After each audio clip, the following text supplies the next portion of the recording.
ಪ್ರೀತಿನ. ಹೌದು, ಅದು ನಮ್ಮ ಮನೆ ದೇವರಾಗಿರುತ್ತೆ, ನಮ್ಮ ತಾಯಿ ಮನೆ ದೇವರಾಗಿರುತ್ತೆ. ಓಕೆ, ಮಕರ ರಾಶಿ ರಂಗರ 6ನೇ ತಿಂಗಳಿಂದ ಟೈಮ್ ಸೂಪರ್ ಅಂತ ಹೇಳ್ತಾ ಇದ್ರ ಪಕ್ಕ. ಮಕರ ರಾಶಿಯವರಿಗೆ ಸುದೀಪ್ ಅವ್ರ ಪಿಕ್ಚರ್ ಸೂಪರ್ ಡೂಪರ್ ಹಿಟ್ ಆಯ್ತು. ನೆಕ್ಸ್ಟ್ ಸೂಪರ್ ಡೂಪರ್ ಅಂದ್ರೆ 6ನೇ ತಿಂಗಳ ನಂತರ 6ನೇ ತಿಂಗಳ ಆದ್ಮೇಲೆ ಮತ್ತೆ 10ನೇ ತಿಂಗಳ ನಂತರ ಟೈಮ್ ಕೆಡುತ್ತೆ. ಆದ್ರೂ ಏನಕ್ಕಪ್ಪ ಅಂದ್ರೆ ಗುರು ದೃಷ್ಟಿ ಬಂದು ಮಕರ ರಾಶಿ ಮೇಲೆ ಬೀಳುತ್ತೆ. ಯಾವಾಗ 6ನೇ ತಿಂಗಳಾದ್ಮೇಲೆ 6ನೇ ತಿಂಗಳಾದ್ಮೇಲೆ ಗುರು ದೃಷ್ಟಿ ಮಕರ ರಾಶಿ ಮೇಲೆ ಬೀಳೋದು, ಮತ್ತೆ ಧನಸ್ಥಾನಕ್ಕೆ ಮತ್ತೆ ಶನಿ ಮೀನ ರಾಶಿ ಮೇಲೆ ಬೀಳೋದು. ಮಕರ ರಾಶಿಯವ್ರು ಮನೆ ಕಟ್ತಾರ, ಆಸ್ತಿ ತಗೋತಾರ? ಹೌದು, ತಗೊಳ್ತಾರೆ. ಪಕ್ಕ. ಮಕರ ರಾಶಿಯವ್ರು ಮದುವೆ ಆಗುತ್ತಾ? ಮದುವೆ ಆಗುತ್ತೆ, ಮಕ್ಕಳಾಗುತ್ತೆ, ಆಸ್ತಿ ತಗೊಳ್ತಾರೆ, ಮನೆ ಈ ಕಟ್ತಾರೆ. ಬಂದಿರೋ ಕೋಪರೆಲ್ಲ ಕಂಟ್ರೋಲ್ ಮಾಡ್ಕೊತಾರ. ಹೌದು, ಸಾಫ್ಟ್ ಆಗ್ಲೇಬೇಕು. ಇವಾಗ ಎಲ್ಲಿ ಇವಾಗ ದರ್ಶನ್ ಹೋದ್ಮೇಲೆ ಸುದೀಪ್ ಅವ್ರು ಜಾಸ್ತಿ ನಿಗ್ರಾಡ್ತಾವ್ರೆ. ಎಲ್ಲ ಮಾಧ್ಯಮದಲ್ಲಿ ನೋಡ್ರಿ ಸಾಕು. ಯಾರಿಗೂ ಹೇಳ್ತಾರೆ ಮೊನ್ನೆ ಪ್ಯಾಂಟ್ ಪಿಚ್ ತೋರಿಸ್ಲಾ ಅಂತವ್ರೆ. ನಿಜವಾಗ್ಲೂ ನಾನ್ ನೋಡಿದ್ದೀನಿ. ಅವ್ರಿಗೂ ಅಷ್ಟೇ, ಯಾಕಂದ್ರೆ ಗುರು ಹೇಳದ್ನಲ್ಲ, ಇವಾಗ 6ನೇ ಮನೆಯಲ್ಲಿದ್ದು ಗುರು ಮಾತಾಡದೇ ಇರೋರೆಲ್ಲ ಮಾತಾಡ್ತಾ ಇದ್ದಾರೆ ಅಂತ. ಮಾತಾಡೋ ಅಂತ ಒಂದು ಆಡಿದೆಯಲ್ಲ, ನಾನು ಬಿಗ್ ಬಾಸ್ ಅಲ್ಲಿ ಇದ್ದಾಗ ಹೇಳೋರು ಮಾತಾಡೋ ಬಿಗ್ ಬಾಸ್ ಮಾತಾಡೋರಿಗೆ ಮಾತ್ರ ಲೈಫು. ಹಾಗಾಗಿ ಏನ್ ಅನಿಸ್ತೈತಿ ಈ ಒಂದು ಕುತೂಹಲ, ಬಿಗ್ ಬಾಸ್ ಅನ್ನು ಯಾರೆಲ್ಲ ಗೆಲ್ಬಹುದು ಅಂತ ನಿಮ್ಮ ಒಪಿನಿಯನ್ ಇದೆ? ಬಿಗ್ ಬಾಸ್ ಅಲ್ಲಿ ಯಾರು ಗೆಲ್ತಾರೆ ಅಂತ ನಾವೇನ್ ಹೇಳೋದು, ಇಡೀ ಜನನೇ ಕೂಗ್ತಾ ಇದ್ದಾರೆ ಗಿಲ್ಲಿನೇ ಗೆಲ್ಲೋದು ಅಂತ. ಗಿಲ್ಲಿ?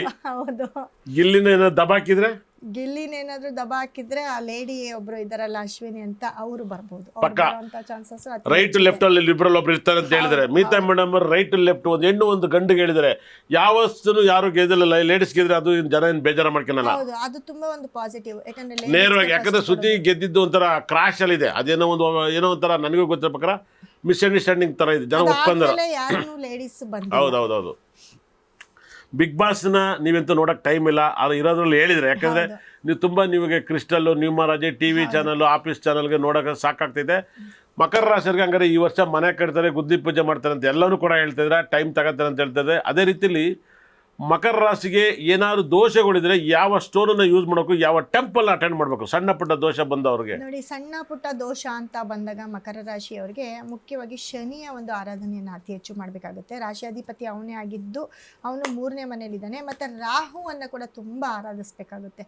ಯಾಕಂದರೆ ಅವನು ಕುಟುಂಬ ಸ್ಥಾನದಲ್ಲಿದ್ದು ಎಲ್ಲೋ ಒಂದು ಕಡೆ ಕುಟುಂಬದಲ್ಲಿ ತುಂಬ ಕಲಹಗಳನ್ನ ಏರ್ಪಡಿಸ್ತಾ ಇರ್ತಾನೆ. ಮತ್ತು ರಾಹು ಕೂಡ ರಾಶಿಗೆ ಬರ್ತಾನೆ. ಆ ರಾಶಿಗೆ ಬರೋದ್ರಿಂದ ಅಂದರೆ ಅದಕ್ಕೆ ಮುಂಚೆನೇ ಅದರ ಒಂದು ವೈಬ್ರೇಷನ್ನು ತುಂಬ ಇರುತ್ತೆ.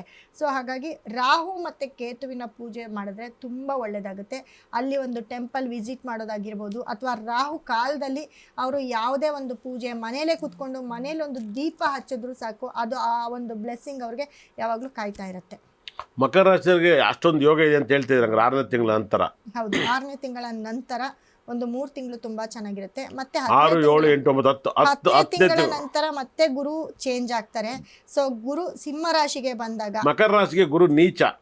ಆ ನೀಚನಾಗಿ 10ನೇ ತಿಂಗಳಾದ್ಮೇಲೆ ವ್ಯಯಸ್ಥಾನವನ್ನ ನೋಡ್ತಾನೆ.